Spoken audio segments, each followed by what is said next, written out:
it's a new era of Washington football.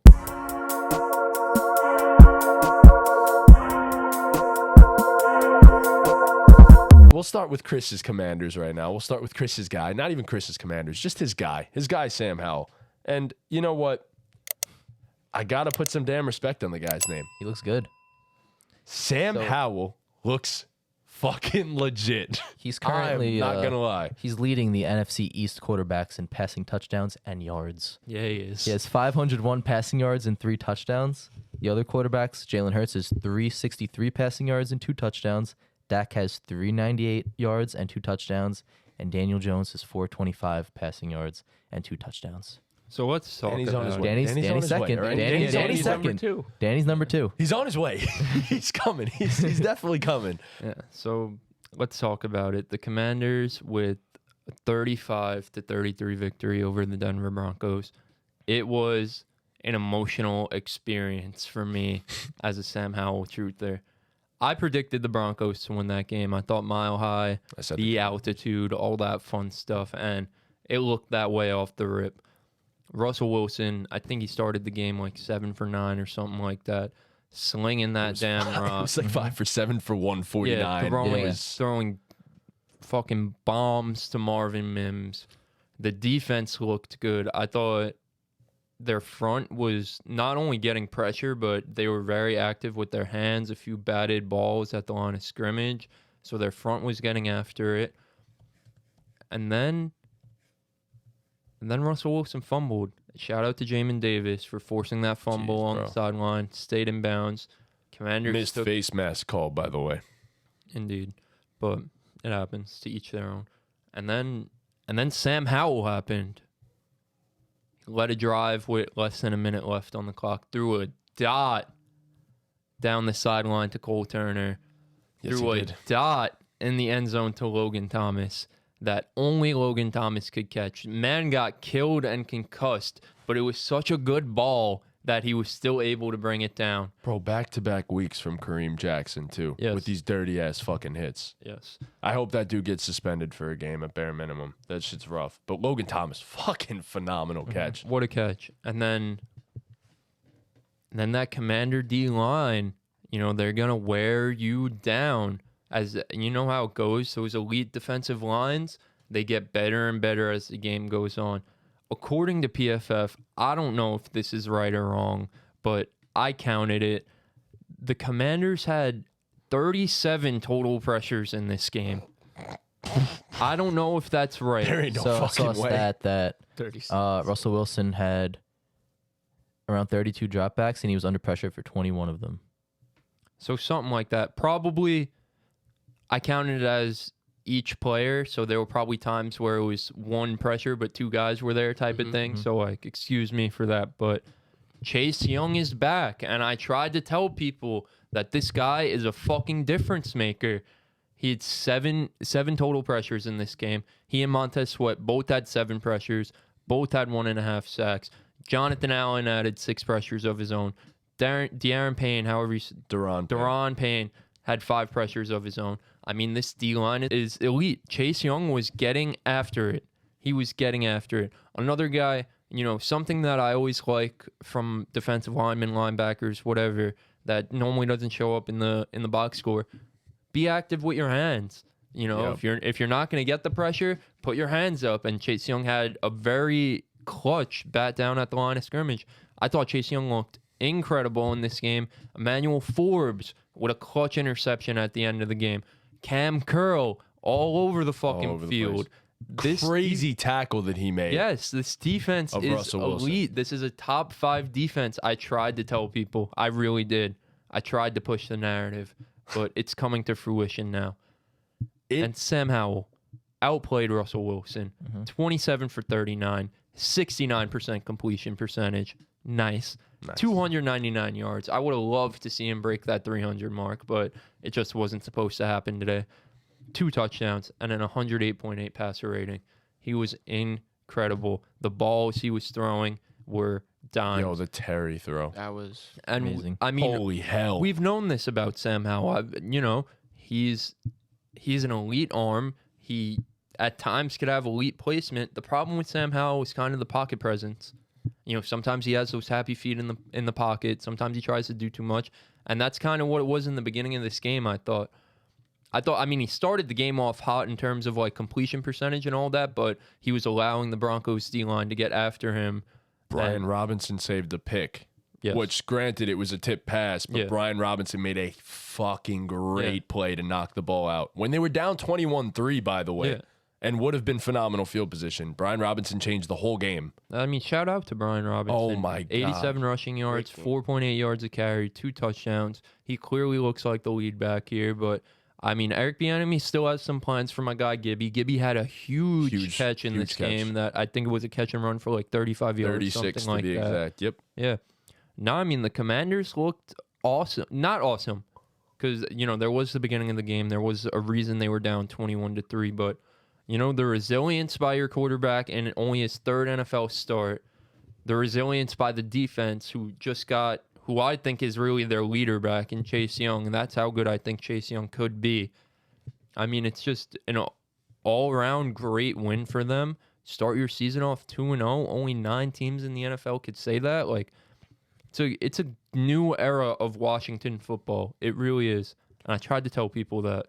I don't know how great this team is going to be the rest of the year. I don't expect them to make the playoffs because they do play one of the toughest schedules in football. But to start your season off 2-0, to know you have your guy at quarterback, to have your defensive leader back from injury and healthy and making plays, it's a great start. I agree. I definitely want to cover a few things on the Broncos side of things as well. Play calling in the beginning of the game was great. They mixed in a bunch of runs. Javonte Williams looked fucking great, by the way, and he looks healthy, which is amazing to see. Samaje Perine also has looked really good in the 2 games so far as well.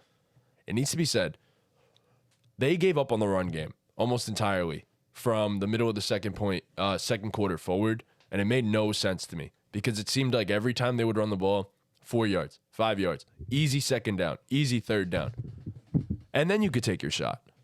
It just didn't make sense to me why they completely abandoned the run game and why the play calls were just awful from that point forward. And Russell Wilson, awful from that point forward, missing easy throws. We're talking about later in the game in the third quarter, or maybe even later than that. There was a wide open Jerry Jeudy for a first down. Threw it behind him. Jeudy had to dive on the floor, make the catch, got tackled prior to the sticks, and they had to punt. Like, I'm sorry, Russ, although he was great in the beginning of the game, looked really pretty. Are we sure that the issues are solved? He looked really pretty. He looked crazy. That was pretty He crazy. did look pretty. The deep ball was deep balling. Let me say that much. But The deep ball was deep balling. the deep ball was indeed deep balling. I want to bring it back to we were talking about the rushing really quick. Russ led the team in rushing. That can't happen when you have a running back like Javonte on your team. He had 56 yards on 6 carries. It was also he was scrambling a whole bunch. He was. Which I like to see because I do want Russ getting out of the pocket and going. He But also was getting chased for his life most of But it. no, I feel like 12 rushes for 44 yards. I feel like that's not enough for Javonte. I agree. He's got to get more Especially than Not with that. at a all. quarterback like Russell Wilson who thrives in the play action and taking those deep shots in the play action. You have to establish a run game. Yep. That's what made him so special in Seattle. You know what I mean? Yep. They were That's- always able to establish a run game with Chris Carson and whoever else in Seattle, and that allowed Russ to take those deep shots to Tyler Lockett, to DK. It just doesn't make much sense to me. I don't get it. I don't know why they didn't commit to the run, especially when it was working early on. You have to make more of an effort to get Cortland Sutton involved. Oh I mean, my God. come on. That end of the game play on the 2-point conversion was a pretty bad missed call on the ref's part. He jumped on fucking Sutton's back pretty much. Hey, man, But- if the refs don't call it. You'd be crazy not to try to at least fucking cause a pass interference if you think he's going to catch it on a play like that. The refs don't seem to call it on the game-winning type of plays. That Hail Mary was insane, by the way. Nuts. Tip, Insane. and then one hand, grab it, pull it in. That shit was insane. That's why you work on tip drills in practice. You were sweating a bet. I know you said that. Yeah, I needed my last leg, Broncos money line. So that was I had a heart attack that play. Between that and then the 2-point conversion was pretty bad. But I wanted to bring something up about the Broncos defense. They suck on first downs. They can't So- tackle, too. On first downs, Sam Howell threw 14 of 18, had 119 yards and a touchdown, and Washington ran the ball 13 times for 67 yards on first downs. Christ. 5 yards per carry, basically. Jesus. You know what play type? I didn't do any research on this, but you know what play type has seemed to kill the Broncos early on? Any screens. The Broncos are getting gashed on any type of screen so far this season, or what it seems like. And they can't fucking tackle in the open field right now. So, No, I mean, that's a big problem, though. If you can't force second and long, third and long, and you're giving teams the ability to run the ball on third down and, you know, extend drives and keep the defense on the field, that's a problem. It's a big problem. yeah, it's rough. And part of helping the defense, too, is by getting the running game going as well. So they're going to help each other. It's got to go hand in hand. I mean, this defense has to force some opportunities where you could blitz and make quarterbacks uncomfortable, because it doesn't seem like they're creating that much havoc on four-man rushes or so, especially week one. This week, a little bit better, a little bit improved. Jonathan Cooper, I think his name was getting some pressure there. Randy Gregory was doing some things early on as well, but I don't know, man.